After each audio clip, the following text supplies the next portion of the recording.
Good morning, and welcome to Redeemer Lutheran Church. I'm Pastor Gary Lodeholt. An unknown artist painted a picture of an old burned-out mountain shack. All that remained was the chimney, the charred debris of what had been that family's sole possession. In front of this destroyed home stood an old grandfather-looking man, dressed only in his underclothes, with a small boy clutching a pair of patched overalls. It was evident that the child was crying. Beneath the picture were the words which the artist felt the old man was speaking to the boy. Hush, child. God ain't dead. What a profound statement of faith. When all seems lost, when everything has come to nothing, God ain't dead.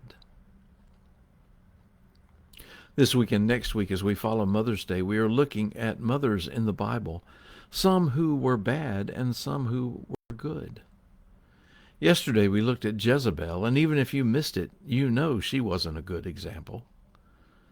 Today we want to consider Abraham's wife and Isaac's mother, Sarah. And perhaps more than anything else, her patient, long-suffering faith and trust in God was what she passed on to her son Isaac. As you get to the end of chapter 11 in Genesis, something truly remarkable is going on. At that point, you've been through the stories of Adam and Eve, of Cain and Abel, of Noah and the ark, and the Tower of Babel, and more. And then there is a genealogy of a particular family, and it all comes down to Abraham and his wife Sarah. And in verse 30 is the key verse. It says simply, "And Sarah was barren. She had no children." And Sarah was barren. She had no children. It's a devastating verse.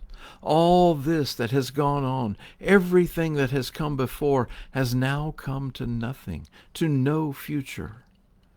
And worse, in that day a woman's job was to have children. Children provided for you in your old age. Children continued your line. Children were the mark of continuation. Without children, there was no purpose, no fulfillment. Without children, there was no future. And Sarah was barren. She had no children. But then comes chapter 12. And immediately, suddenly, God appears to Abraham and calls him to a new place, a new purpose, and a new future. Go to the place that I will show you, God says. And not long after that is the new promise of a child, the promise that Abraham will be the father of a multitude, and that this multitude will have a place of their own, and that they will be God's chosen people. And Abraham hoped, and Abraham believed, and Abraham waited, and Sarah waited with him. They were old when God promised them a child. Abraham was 75 and Sarah was 65, and the Bible tells us that she was past her childbearing years. They had never had children, but they had never gotten used to that idea either.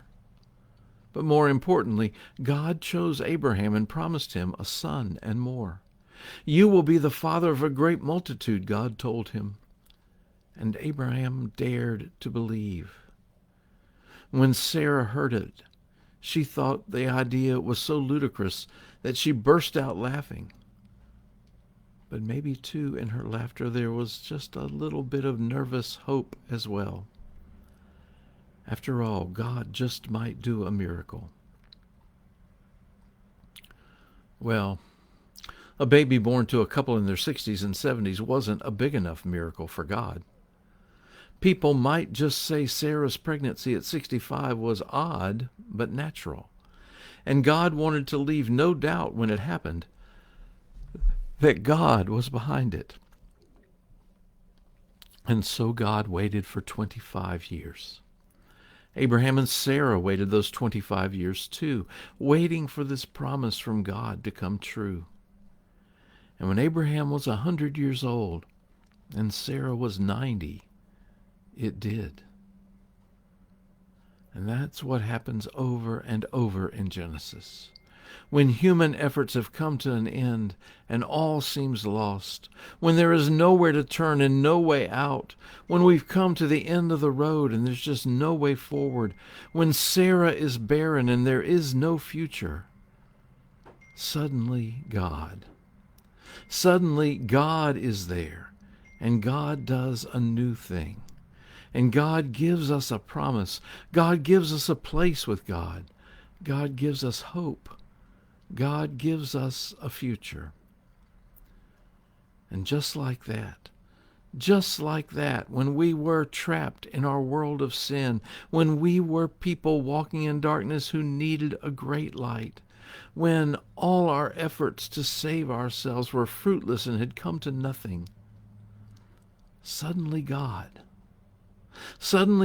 sent Jesus. And in love and mercy and grace, Jesus died for us, that we might live, that we might have hope, that we might have a future, that we might be saved. That's the kind of faith that Sarah embodied as a mother and passed on to Isaac, who passed it down to Jacob, who passed it down to all of Israel, who passed it down to us. Sarah was barren. She had no children. They waited and waited and waited. And when all our human efforts have come to an end, remember, God ain't dead. Remember, suddenly God. Thanks for watching, and remember to let this day belong to God.